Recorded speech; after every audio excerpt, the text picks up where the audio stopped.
My name's Corey Wenger and I am one of the owners and the libation maker here at Green Bird Organic Cellars. So right now we are a small brewery, we're at a 1-barrel system.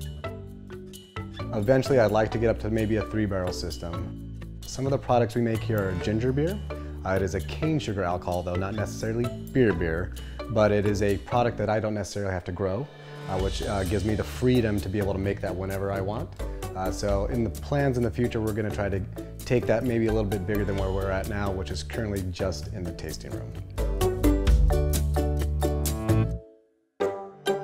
Orec America asked if we'd be willing to try some of their products, like the Trailblazer, which is a motorized carrier, which we could use to take kegs from the cellar to the tasting room. So we're going to give that a whirl and we'll see how that turns out.